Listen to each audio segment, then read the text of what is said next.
ಕರ್ನಾಟಕ ಸರ್ಕಾರ ಏನಿದೆ ಅದು ಬರೀ ದ್ವೇಷದ ರಾಜಕೀಯನ ಮಾಡ್ಕೊಂಡು ಬರ್ತಾ ಇದೆ. ಅಮೇರಿಕ ಅಧ್ಯಕ್ಷರಿಗೂ ಒಂದು SIT ಹಾಕ್ತಾರೆ. ಇಲ್ಲೇ local Banashankari police ಸ್ಟೇಷನಲ್ಲೋ Chennammanakere police ಸ್ಟೇಷನಲ್ಲೋ ಒಂದು ಕಂಪ್ಲೇಂಟ್ ಕೊಡಿಸ್ಬಿಟ್ಟು SIT ಹಾಕ್ತಾರೆ. ಗ್ಯಾರಂಟಿ ಅಂದ್ಕೊಂಡು ವೋಟ್ ಹಾಕಿದ್ದಾರೆ. ಗ್ಯಾರಂಟಿ ಬಗ್ಗೆ ಎಷ್ಟು ಜನಕ್ಕೆ ಸಿಕ್ಕಿದೆ?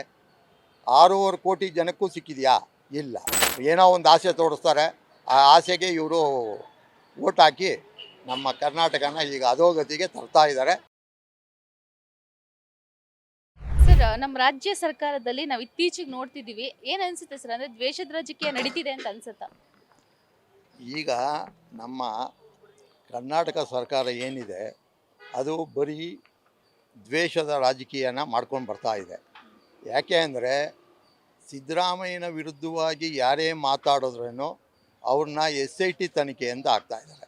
SIT ತನಿಖೆ ಅಂದಾಗ ಏನಾಗುತ್ತೆ ಅಂದರೆ ಈ ನಮ್ಮ ಲೋಕಲ್ ಪೊಲೀಸ್ನವ್ರನ್ನ ಅವ್ರಿಗೆ ಯಾರ್ಯಾರು ಬೇಕಾಗಿದೆಯೋ ಅವ್ರವ್ರ ಅಧಿಕಾರಿಗಳನ್ನ ಪೊಲೀಸ್ ಅಧಿಕಾರಿಗಳನ್ನ ಹಾಕ್ಕೊಂಡು SIT ತನಿಖೆ ಮಾಡ್ತಾ ಇದ್ದಾರೆ.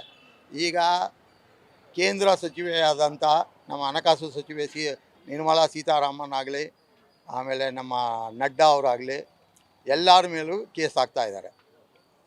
ಕಟೀಲು ಅವ್ರ ಮೇಲೆ, ವಿಜೇಂದ್ರ ಮೇಲೆ, ಮತ್ತು ನಮ್ಮ ಕುಮಾರಸ್ವಾಮಿ ಅವ್ರ ಮೇಲೆ, ಎಲ್ಲರ ಮೇಲೂ SIT ಅಂತ ಇದ್ದಾರೆ.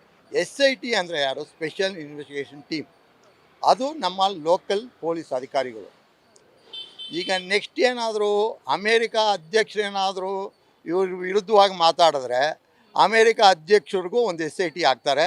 ಇಲ್ಲೇ local Banashankari police ಸ್ಟೇಷನಲ್ಲೋ Chennammanakere police ಸ್ಟೇಷನಲ್ಲೋ ಒಂದು ಕಂಪ್ಲೇಂಟ್ ಕೊಡಿಸ್ಬಿಟ್ಟು SIT ಹಾಕ್ತಾರೆ. ಈಗ ನಿರ್ಮಲಾ ಸೀತಾರಾಮನ್ಗೆ ಹಾಕಿರೋದು ಎಲ್ಲಿ? ತಿಲಕ್ ನಗರ ಪೊಲೀಸ್ ಸ್ಟೇಷನ್. ಅದು ಇರೋದು ಎಲ್ಲಿದೆ? ನಮ್ಮ ಇದರಲ್ಲೇ ತಿಲಕ್ ನಗರ ಪೊಲೀಸ್ ಸ್ಟೇಷನ್ ಇರೋದೇ ಇಲ್ಲಿ ಬೆಂಗಳೂರಿನಲ್ಲಿ ಈ ಮೂಲೆಯಲ್ಲಿದೆ. ಅಲ್ಲೋಗಿ ಕಂಪ್ಲೇಂಟ್ ಕೊಟ್ಟಿದ್ದಾರೆ ಸೆಂಟ್ರಲ್ ಮಿನಿಸ್ಟ್ರಿಗೆ.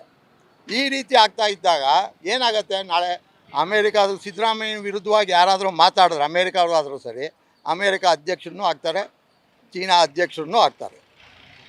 ಈ ರೀತಿ ಬರೀ ದ್ವೇಷದ ರಾಜಕೀಯ ಮಾಡ್ತಾಯಿದ್ದಾರೆ. ಇದುವರೆಗೂ ಯಾರೂ ಮಾಡಿರಲಿಲ್ಲ. ಈಗ 1.5 ವರ್ಷದಿಂದ ಈಚೆಗೆ, ಅದು ಈಗ 6 ತಿಂಗಳಿಂದ ಈಚೆಗೆ ಬರೀ ದ್ವೇಷದ ರಾಜಕೀಯನೇ ನಡೀತಾ ಇದೆ ಹೊರತು ಬೇರೆ ಈ ಸರ್ಕಾರದಲ್ಲಿ ಬೇರೆ ಯಾವುದೇ ರೀತಿಯ ಇದು ಇಲ್ಲ.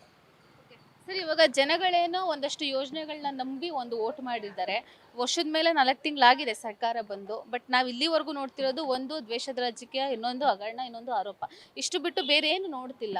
ಏನು ಅನ್ಸುತ್ತೆ ಸರ್ ಇದೇ ಥರ ಆದರೆ ರಾಜಕೀಯ? ಈಗ ನಮ್ಮ ಕರ್ನಾಟಕನೂ ಯಾವ ರೀತಿ ಆಗುತ್ತೆ ಅಂದರೆ ಒಂದು ಸಾರಿ ನೀವು ಹಿಂದೆ ನೋಡಿದಾಗ ಶ್ರೀಲಂಕಾ ಆಗಿತ್ತು. ಈಗ ಬಾಂಗ್ಲಾದೇಶದ ಪ್ರಧಾನಿನೇ ಓಡಿಸಿದ್ರು. ಈಗ ಪಾಕಿಸ್ತಾನ ಶುರು ಆಗಿದೆ. ಇನ್ನು ನೆಕ್ಸ್ಟು ಕರ್ನಾಟಕನೂ ಅದೇ ರೀತಿಯಲ್ಲಿ ಶ್ರೀಲಂಕಾ, ಬಾಂಗ್ಲಾದೇಶ, ಪಾಕಿಸ್ತಾನ ಏನಾಗುತ್ತೋ ಅದೇ ರೀತಿ ಕರ್ನಾಟಕ ರಾಜ್ಯನೂ ಆಗೋದ್ರಲ್ಲಿ ಸಂಶಯನೇ ಇಲ್ಲ. ಮತ್ತು ವೋಟ್ ಹಾಕಿರೋರ ಕತೆ ಏನು ಅಂತ?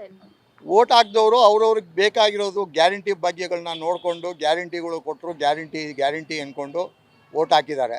ಗ್ಯಾರಂಟಿ ಭಾಗ್ಯ ಎಷ್ಟು ಜನಕ್ಕೆ ಸಿಕ್ಕಿದೆ? 6.5 ಕೋಟಿ ಜನಕ್ಕೂ ಸಿಕ್ಕಿದೆಯಾ? ಇಲ್ಲ. ಸಿಕ್ಕಿರೋದೆಲ್ಲ ಯಾರಿಗೆ? ಬರೀ ಯಾರಿಗೋ ಅವ್ರವ್ರ ಇದರಲ್ಲಿ ಕಾಂಗ್ರೆಸ್ಗೆ ಯಾರ್ಯಾರು ವೋಟ್ ಹಾಕಿರ್ತಾರೆ, ಕಾಂಗ್ರೆಸ್ಸಿಗೆ ಯಾರ್ಯಾರು ಮೆಂಬರ್ಶಿಪ್ ತೊಗೊಂಡಿದ್ದಾರೆ ಅಂಥ ಅವರಿಗೆ ಮಾತ್ರ ಕಾಂಗ್ರೆಸ್ ಸದಸ್ಯತ್ವ ತೊಗೊಂಡವ್ರಿಗೆ ಮಾತ್ರ ಹೋಗ್ತಾ ಇದೆ ಗ್ಯಾರಂಟಿ ಯೋಜನೆಗಳು. ಇದು ನಾನು ಹೇಳೋದಕ್ಕೆ ಬಯಸ್ತಾ ಇದ್ದೀನಿ. ಇದು ನಮ್ಮ ಮತದಾರ ಬಂಧುಗಳಿಗೆ ಇದು ಗೊತ್ತಿಲ್ಲ. ಅವ್ರು ಏನಂದರೆ ಬರೀ ಆಸೆ ಪಟ್ಟು ಏನೋ ಒಂದು ಆಸೆ ತೋರಿಸ್ತಾರೆ. ಆ ಆಸೆಗೆ ಇವರು ವೋಟ್ ಹಾಕಿ ನಮ್ಮ ಕರ್ನಾಟಕನ ಈಗ ಅಧೋಗತಿಗೆ ತರ್ತಾ ಇದ್ದಾರೆ. ನೆಕ್ಸ್ಟ್ ಇನ್ನೂ ಹಿಂದುಳಿತದೆ ಹೊರತು ಮುಂದುವರಿಯೋದಕ್ಕೆ ಕರ್ನಾಟಕ ಸಾಧ್ಯವೇ? ಏನು ಅನ್ಸುತ್ತೆ ರಾಜಕೀಯ ಪರಿಸ್ಥಿತಿ ನೋಡಿದ್ರೆ, ಇವಾಗಿನ ಪರಿಸ್ಥಿತಿ ನೋಡಿದ್ರೆ? ಈಗಿನ ಪರಿಸ್ಥಿತಿ ನೋಡಿದ್ರೆ ಈ 136 ಜನ MLAಗಳು ಇರೋದ್ರಿಂದ ಸರ್ಕಾರ ಗಟ್ಟಿಯಾಗಿದೆ ಅಂತಾರೆ.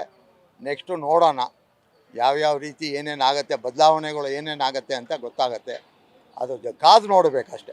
Beet plus Karnataka.